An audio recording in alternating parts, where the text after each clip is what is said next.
Welcome one and all to the Cinegeeks Podcast, where movies, TV, and all things geek collide. I'm Roy, joined by my co-host Angela. Hello again. Hi Angela.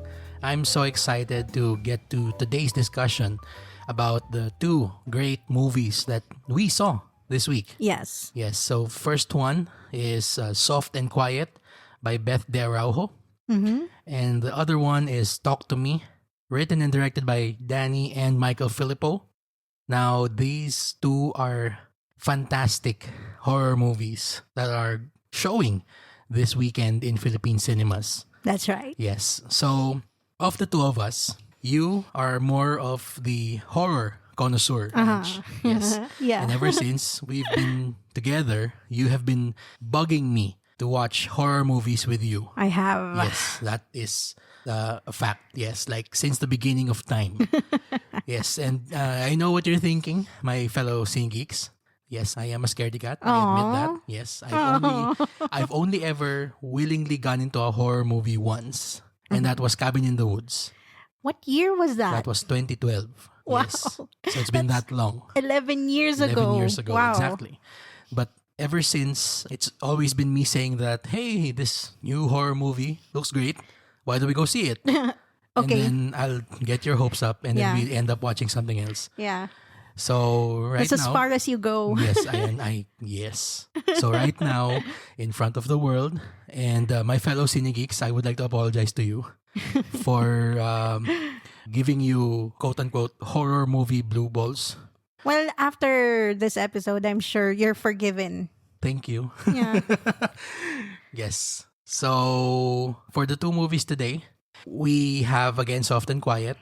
And we posted on our socials recently Yeah. that we were invited to our very first red carpet premiere. Yay! Woo! So we got to see this last Monday, July 31st. So the other movie we saw earlier today, which was Talk to Me. Okay? You've been hyping this up for me. Yeah, Subtly. I've been seeing a lot of rave reviews. Yes, you did tell me that. And eventually I got to seeing more of that buzz myself. So I was actually the one who told you earlier yesterday that why don't we go see it? Yeah. And yeah, so sorry, go Actually, ahead. I've been noticing a lot of horror movies coming out recently. We saw Haunted Mansion. Yes. And that is like your entry-level horror movie. that's as far as I went before. But you were still scared of a Disney horror movie. And then you graduated so quickly to Soft and Quiet and Talk to Me. So that was Yes. fast. Quite a leap.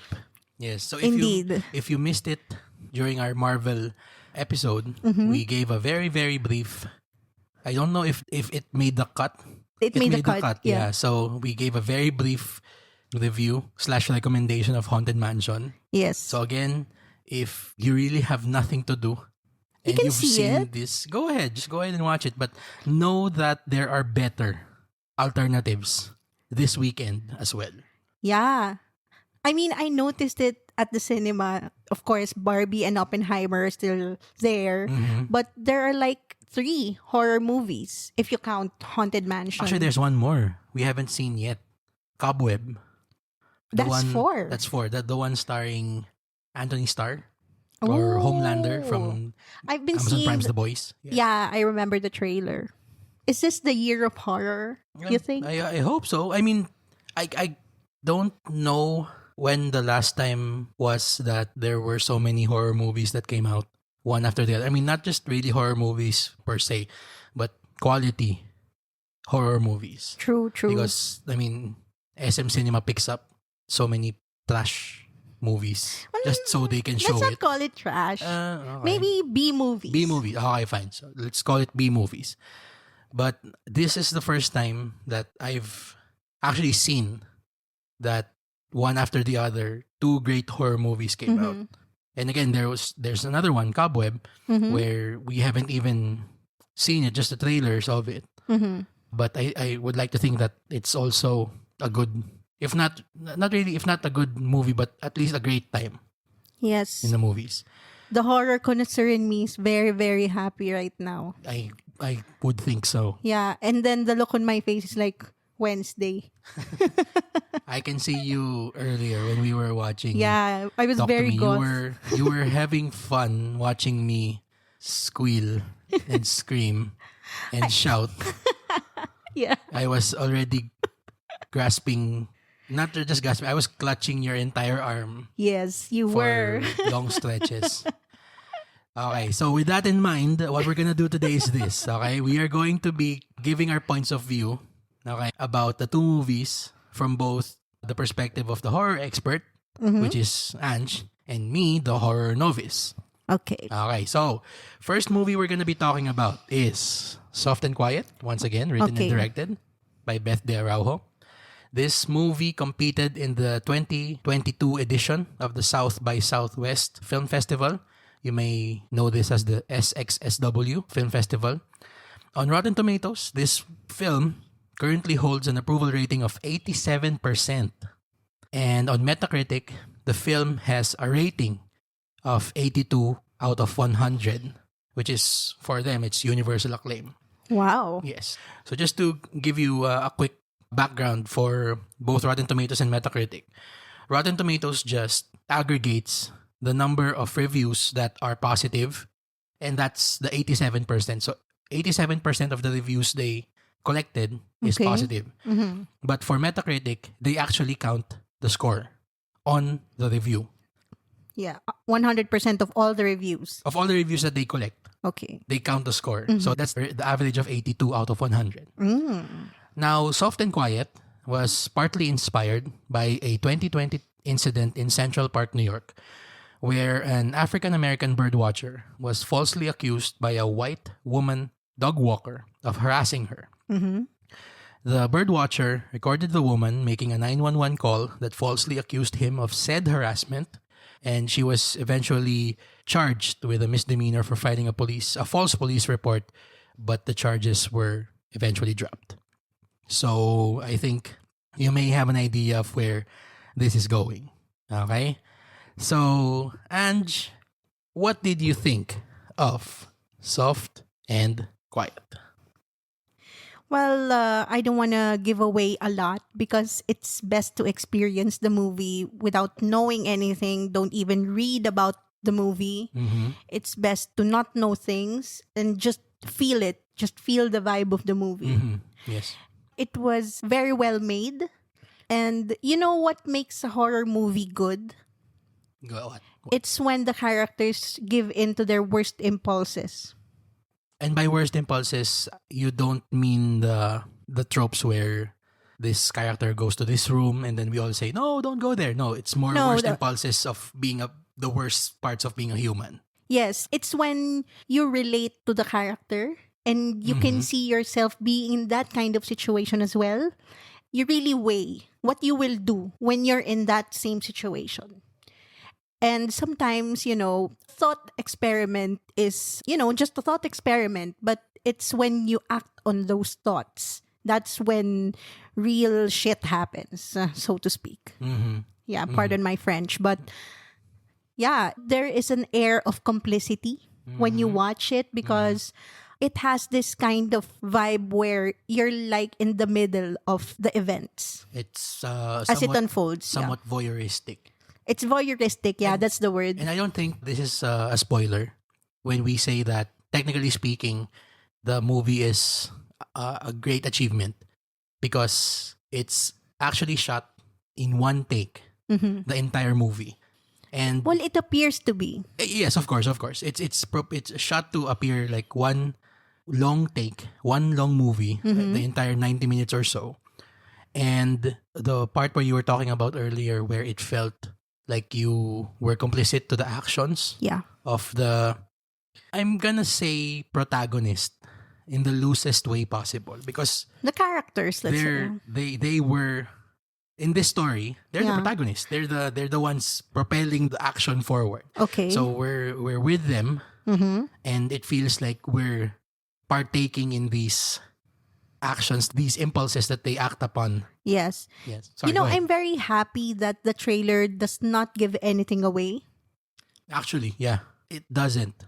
It never did. Even at the beginning of the movie, the first 10 minutes, I would say, it already sets up everything. It gave the background on what story we're actually following and what possible situations we're gonna be encountering. Yeah, I think I know what you're talking about in the first, I guess, 15 minutes Yeah. of the movie. Yeah. It sets everything up. Where we're just led to follow this quote-unquote our main character. Okay? Initially, we're shown a very brief glimpse of how she deals with her everyday life. Something feels very off. Yes. And within the first 15 minutes, we're in the company of our main character. And right away, it feels off. Yes. Yeah, how she interacts with the few people that she meets within the first 10-15 minutes. And eventually, there's a reveal in that first 10 to 15 minutes that's very shocking. Yeah. Like, it actually took me out, not in a bad way, but it took me out of watching it for a moment. Like, it took me back. I was taken aback. I literally gasped. Yes, I did. I heard that. I did too. Yeah. I actually even said, what? WTF? Yeah. Out loud. You'll know it when you see it. Yes. And it's funny because that reveal was the least WTF of that entire sequence. True. So from the first 10, 15 minutes up until like, let's say, minute 25, minute 30. Yeah. That entire first act is just nonstop. What the F? Because of how casually everything just flows and flows. Yeah. I wouldn't call it casual though, because it's like an hour. The second half is like an hour long anxiety attack. No. What I meant by casual was the initial get together at the Oh, start. yes. How everything just felt so casual. True. And how you're conditioned when you're watching something like this to be initially sure about how you feel. Yes. Not to say that, you sympathize with them, because if you sympathize with them, yeah, good that luck to tells you. a lot about you. Yes, it does. But what I meant was, in most movies that deal with this subject matter, we're immediately made to know that these people aren't really good apples, so to speak. Yeah. So you shouldn't like sympathize with them or empathize with them at all. But the casualness and the banality of everything they were talking about during that first act was just so bone chilling. It's not horror with jump scares. It's horror with making you feel like this is an actual real life monster that you can encounter and you don't even know it. Yes. It's very unsettling. Yes, that's it. That's the word I was looking for. Stomach churning. Yes. But yeah, we get a clear and very well informed idea of their thought process. And as the story goes on, it's very consistent with their characterization. Yes. So I'm happy that they really held on to their values and beliefs. Yeah. Yeah, that's right. I like that there was no quote unquote come to Jesus moment. There was no compromise. There was no redemption. Yes. For the monsters in this movie. And earlier, I know we said that we're gonna try to not talk about this in a spoilery fashion. Yeah. But it's so actually hard. very hard to talk about it. So if you don't want to be spoiled, we're gonna put in a timestamp. We're gonna put it in a timestamp in the episode notes. So just fast forward to that so you can hear our recommendation. We'll try to be non-spoilery with the recommendation, but this is your signal to fast forward the episode up until the timestamp of our recommendation. Okay. So spoilers in 3, 2, 1. Okay. So eventually, actually, it's not eventually. Within the first 10-15 minutes, we are introduced to our bad guys. Yeah. And our bad guys are the protagonists of the story. We're thrust into this Nazi meeting. You know what my reaction was when I saw that pie? I literally oh my God, gasped. I did. And then too. I said, "Oh, so this is that It's kind of that kind of movie. movie, It's that yes. kind of movie. I I see, I know. see. Okay. I'm And so glad I went in the cinema without knowing anything." and the most unsettling part of that Mhm. was, I think, for about 2 to 3 minutes, the camera just lingered on the pie as you're listening to them just talk casually about everyday life, as if that thing on the pie, the swastika symbol, Mhm. is nothing. They even made True. light of it. If I recall correctly, one of the characters said, "Can no one take a joke these days?" When the symbol eventually appeared on the pie. And then, like a couple of minutes later, after we linger on the pie for 2 to 3 minutes, again, this is a one take movie. Or at Yes. least edited to make it look like it was one take. Yeah, I actually read in one of the articles about it that it was 4 takes. Holy But shit. that's still an achievement. I know. Right. For a 90-minute movie done in 4 takes. Yeah, that's Holy amazing. That's amazing. Yeah, it unfolds in real time, It is. It does. right? So eventually, in that meeting, we see that we are following the quote-unquote Aryan daughters. Aryan daughters. So white supremacist women.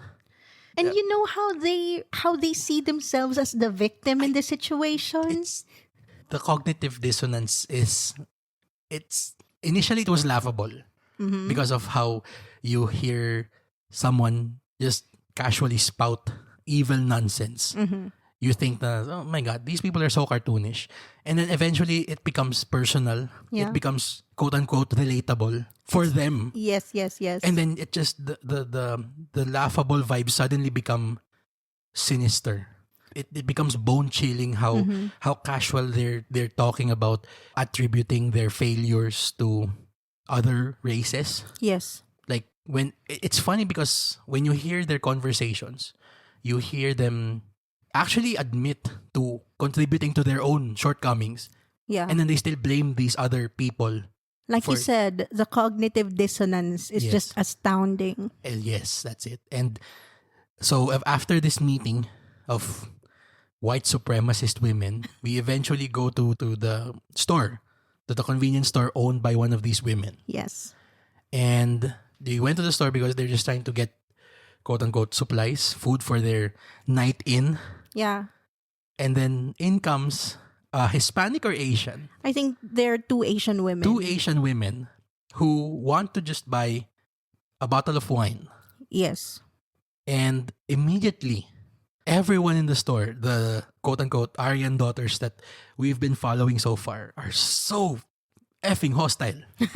As in, right? Hostile is an understatement. Yes, as in, they provoke the confrontation, and then they're surprised when the women try to defend themselves.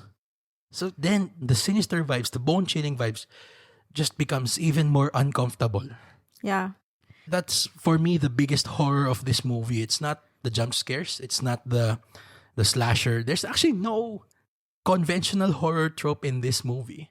It's just when people give in to their worst impulses. That's it. The worst things happen, you know? Yeah, so eventually the confrontation Mhm. turns sour, And then they and then they decide to follow uh, them. go to the house of these women, the Asian Yes. women. And initially their plan was just to defile the house, Yeah. but the women come home, Mm-hmm. and like what you're saying, all the worst impulses come out. Mm-hmm. Like, it was the most uncomfortable 20 minutes I've seen in cinema this year. Even their voice of reason, you know, the husband, was so weak. Yeah. But he's still complicit. Yeah. Yeah. I keep on thinking about this quote that goes, evil people flourish when good people do nothing. Yeah. Something to that effect. Yes. That's actually the core idea, the controlling idea of this movie. Because there was supposed to be one quote unquote good person, Or a voice of or reason. a voice of reason. And he did nothing. So by he, I think you said it earlier, but just to reiterate, the husband was, or the guy was the husband of the quote unquote main character, Mm-hmm. or our protagonist. Yeah, Emily. Emily, yes.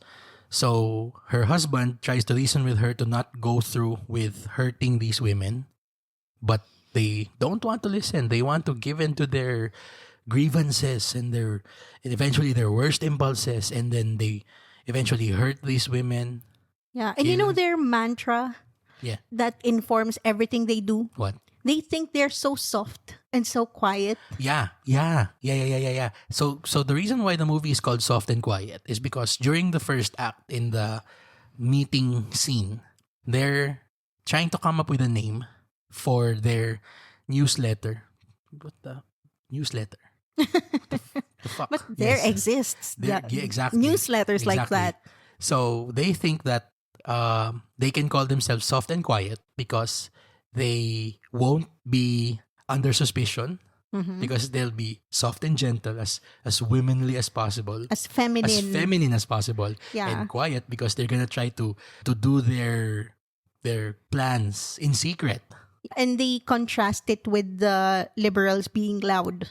Yeah, that's what they said. Yes, that's right. That's Yeah. what Emily, I think, said when they were deciding on the name.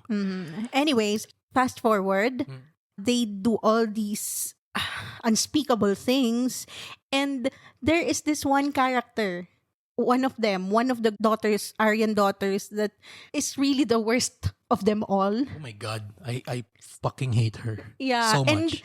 you know when you have somebody in your circle that is just so impulsive, and that's because they have nothing to lose.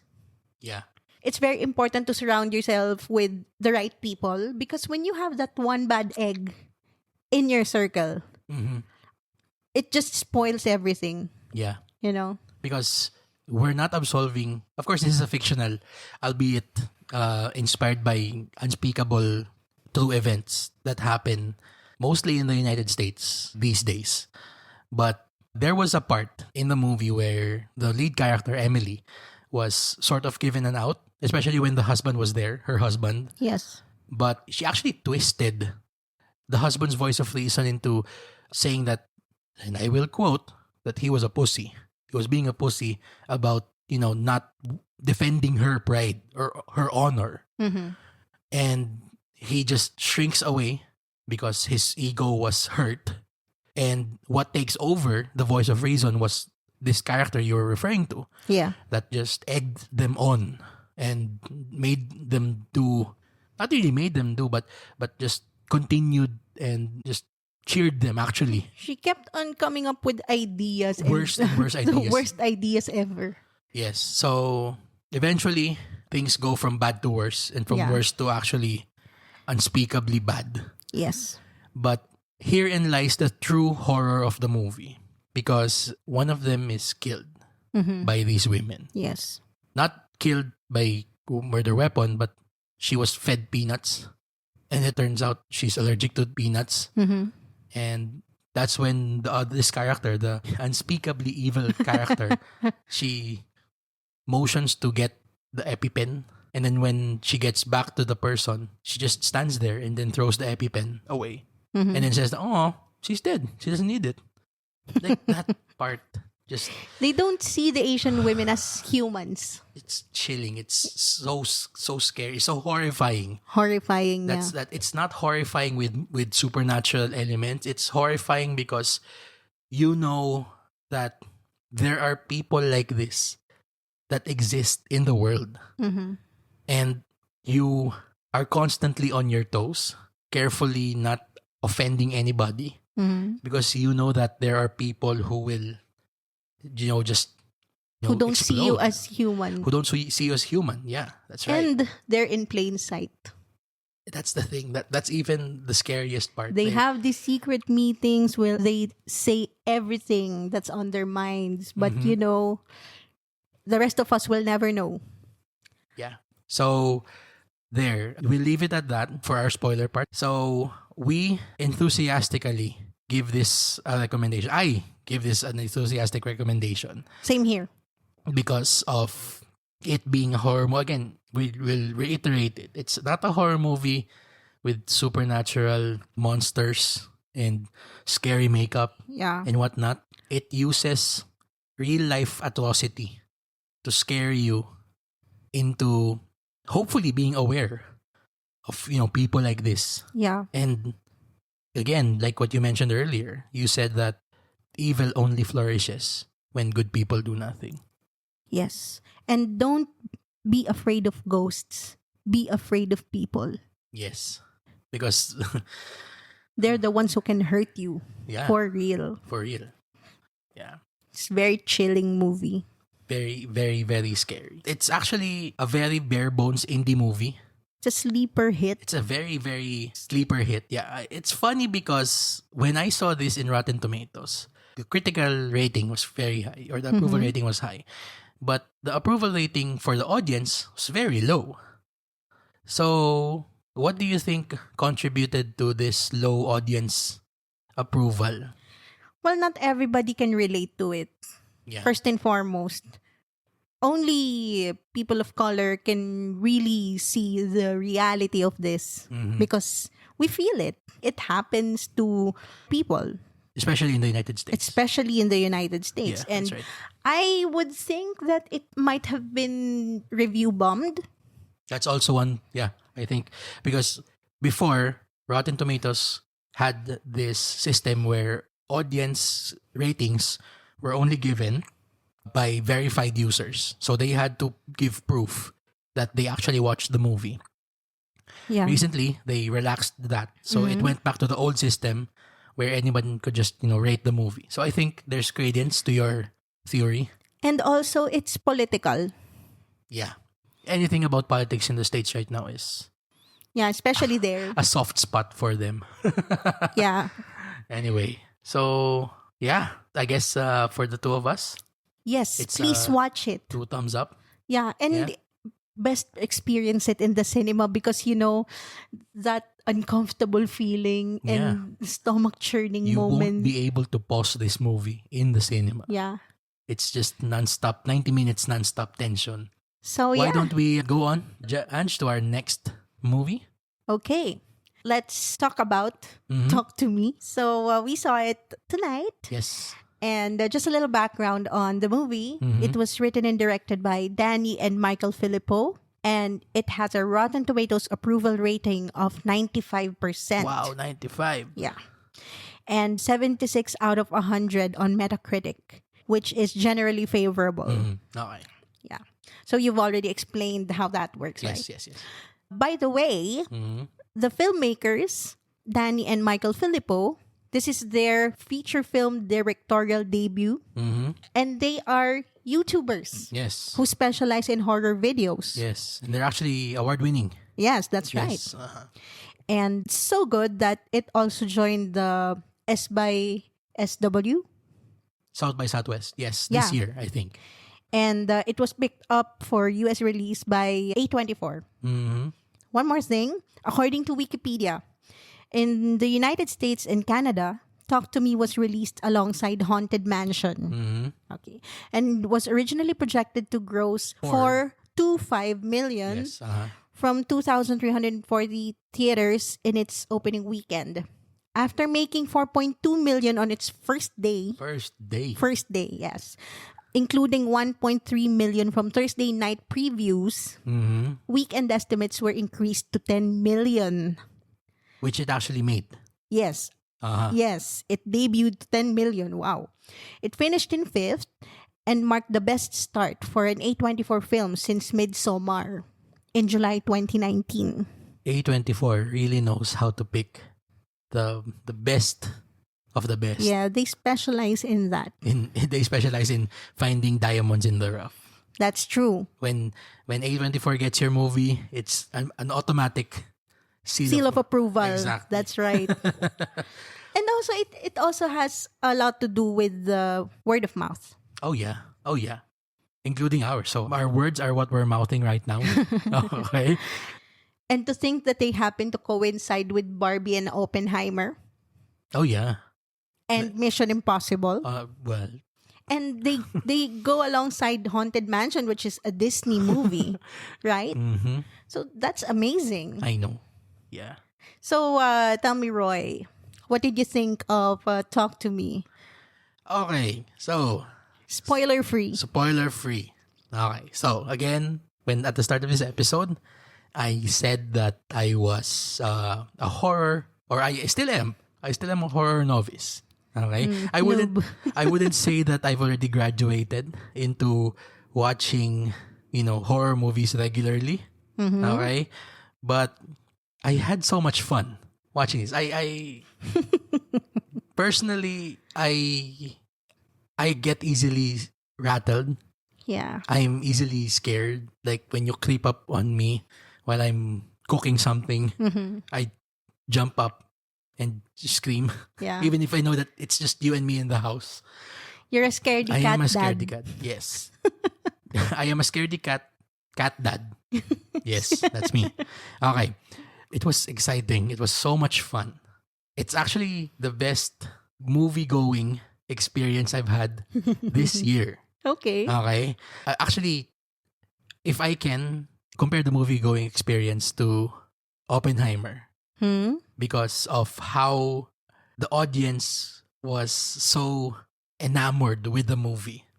Of course, for very different reasons. Yeah. For Oppenheimer, I mean, everybody was just glued to the screen, just following where it went. But here, I forgot how much fun it was to watch a horror movie in the theater. I mean, for me, who that I live for the hype moments. Yes. Especially in cinema. I mean, see the entire Avengers Endgame screening that we went to. Yeah, yeah. I forgot that it also felt like that watching a horror movie. There were times earlier when I was just grabbing your entire arm, just hoping that you'd protect me from the monsters on screen.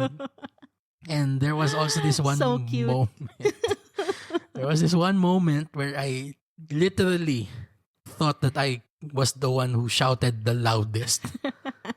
Like you have this very interesting way of describing excellent horror movies before. Okay. You told me about how the best horror movies have syncopated jump scares. Okay. Yes, that's right. So- it's when you can't tell ahead. Yes. So just a brief background, okay, for our listeners, our Cinegeeks out there. When you say something is syncopated, it's offbeat.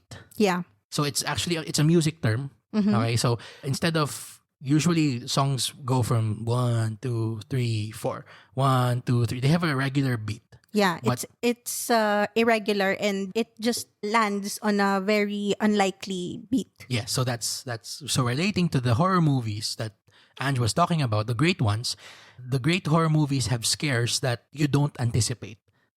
Because I mean, horror movies have been around forever. And it's gotten to a point where most horror movies, When you've seen one, you've seen them all. I mean, that's for you. It's of very course. formulaic The horror for others. connoisseur has Yeah. spoken. You can predict when the Yes. jump scares are coming out, when the monster shows up, Yeah, there came a point when in a horror movie, I'm just, checked out. that's the worst kind of horror.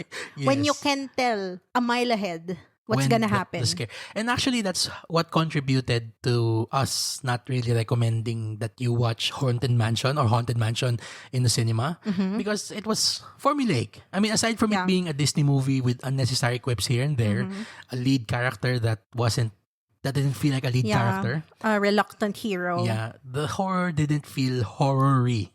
It's for kids. Yeah. So are you saying that I'm a kid? Yes, you are. But you were scared of Haunted Mansion. Don't tell them.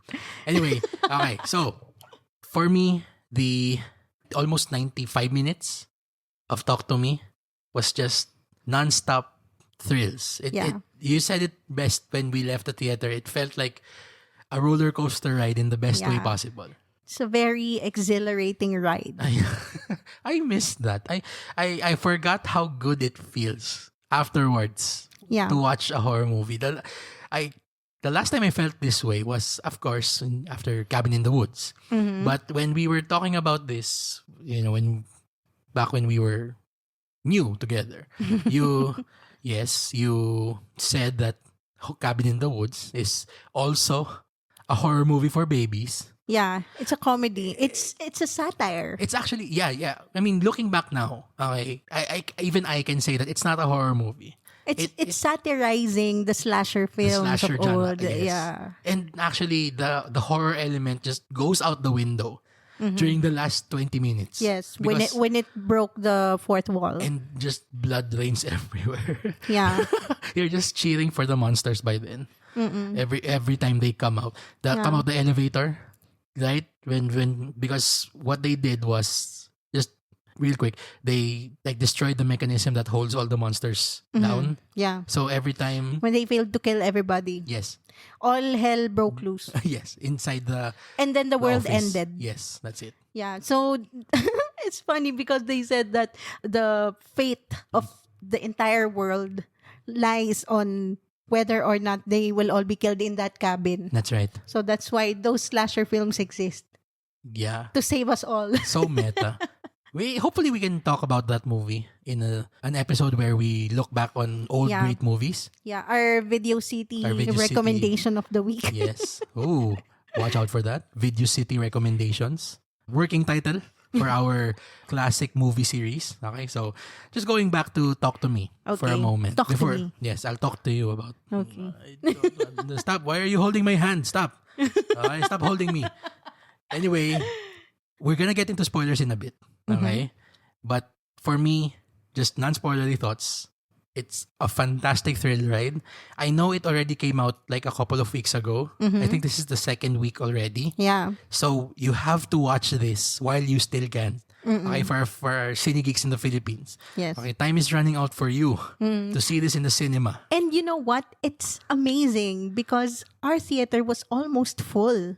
Yeah, it's a Thursday night, last full show screening And on a on a weeknight. weeknight. Yes, With- and it's and- not even a Marvel movie. And it's pouring outside. So you wouldn't expect people to like go to the cinema or the movies. yeah, They'd rather stay home, but it's full. It's a full theater. yeah, it's so surreal seeing a lot of people in the cinema floor. Yeah. The lines in the snack bar was so long, Yeah. and the ticketing booth it was packed It's this whole month stretch that we've had since last month. since Barbenheimer. It's been a resurgence for cinema. Yeah, For us who've been taught recently that streaming is the best way to go. And for some people, if you're not really capable of going out to the movies, streaming really is your best friend. We're not gonna judge you for that. But we've forgotten about the magic that watching a movie in the movie house, in the cinema, in the theater, with a packed crowd feels like. yes, And that shared experience. yes, hearing everybody just jump at the same time, scream at the same time, shriek Yeah. at the same time. Some louder than others. Sorry. Yeah. Sorry I about know. that. Sorry about that. We'll get to spoilers in a bit. But what did you think about this? Well, it still follows the best practices of horror. It's when you show the worst impulses in people Uh-huh. and the way they make light of a very serious thing. Oh, yeah. Yeah. For me, it's like a perfect horror movie for the Snapchat and TikTok generation. Oh, yeah. Yeah. So true. I'm sorry, Gen Zs, but Okay, so we're not generalizing, okay? Disclaimer, okay? Like, we know that there are Gen Z kids out there, okay? Who are, wise beyond your years. And we're not taking that away from you. But we also have to admit that, unfortunately, that's a hallmark of that generation. Yeah, How impulsive, how enamored with social media the Gen Z are. yes. And this movie perfectly plays into that. It really speaks to their generation. Yeah, exactly. Uh-huh. So It before we go into spoilers, do we recommend it? Yes, I recommend it 100%. Oh, yes. Yes. 5 out of 5 fingers. Don't touch me. Stop getting my hand.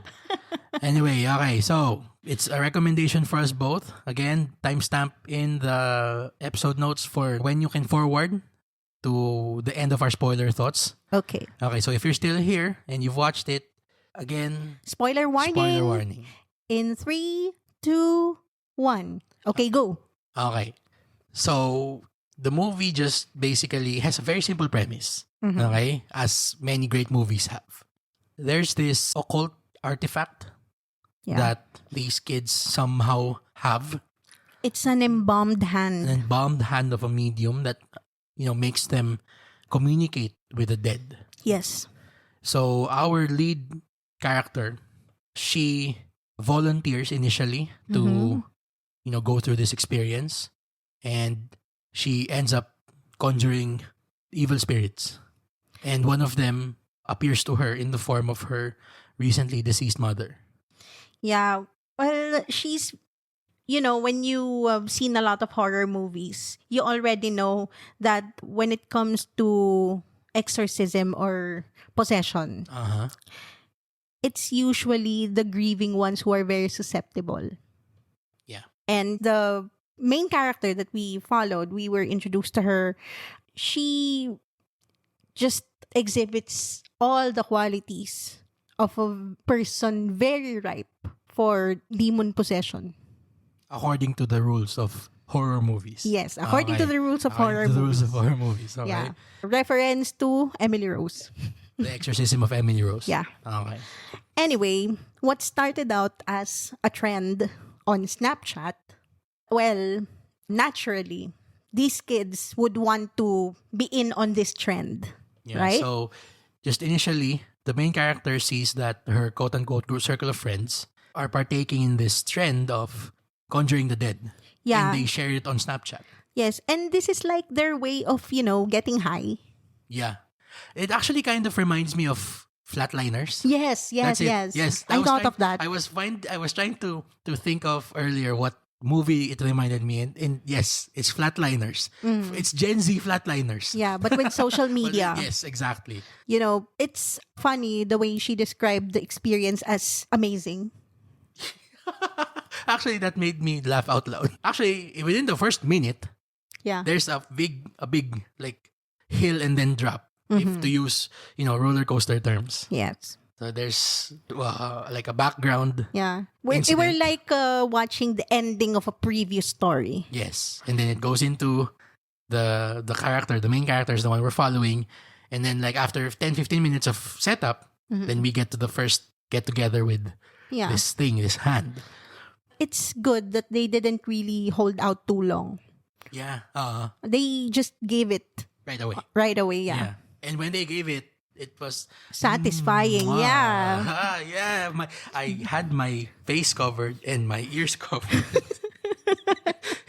And It's I amazing still how you jump. can still understand the movie when you're covering your ears. It's funny because after the movie, my ears felt like I was like wearing my earbuds for 2 hours. Like that's how much it hurt. My fingers were on my ear holes. Yeah. Next time, bring your noise canceling headphones. It's funny because even if I was still covering my eyes and ears, it still made me jump.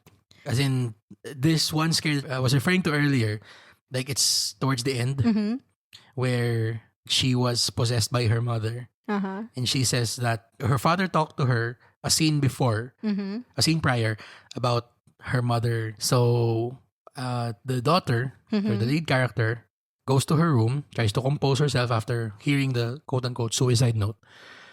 And then the mother, the spirit of the mother, tells her that the dad that she was just talking to is not the dad. It's a spirit. That the spirits are trying to take over and appear like your dad. And we all know that that's not her mom. Yes, that's it. So the dad comes in. That in itself is a jump scare. Yeah. Seeing the dad, but the dad is covered with all the writings on the hand. Yeah. And then there's another jump scare just like a half second after he shows up. So after he shows up and he shows like that, and he jumps forward. That's when I felt myself shout so loud. Did I shout? Yes, you did. Did That the people was laugh not the at me? only instance that you did that. But that's okay. What? I go to a horror Everybody movie to did. shout. Yes. Not Anyway, me though, but there was a jump scare that you Yeah. jumped up. there was one. Yeah. Which one was that? I think the first one. The first The first Conjuring. The first Talk to Me. Yeah. And then Yeah. the face just shows up in front of her. That is a very syncopated jump scare. Yeah. Kudos. And you know what? Just comparing it, Soft and Quiet was horrifying because of how real it is. But this one is so much more visceral. I think that's the hallmark of all great supernatural horror movies. Yeah. It really makes you feel the scare. It doesn't get into your bones. It's not a deep, bone-chilling scare. It's more Visceral. visceral. It just makes you jump, makes you scream, makes you shout. Yes. It's cathartic. Yes. Yes, that's it. That's the term I'm looking for. It's a cathartic horror movie. And the ending was very good. Yes. I mean, props to the directors. Again, the YouTubers, Danny and Michael Filippo. They've created a very tight script Yeah. that really checks all the boxes of a great horror movie, Yes. in my opinion. Okay? But they don't resort to tropes. Of course, there's tropes. I mean, you can't do a horror movie without, tropes. But they play with it.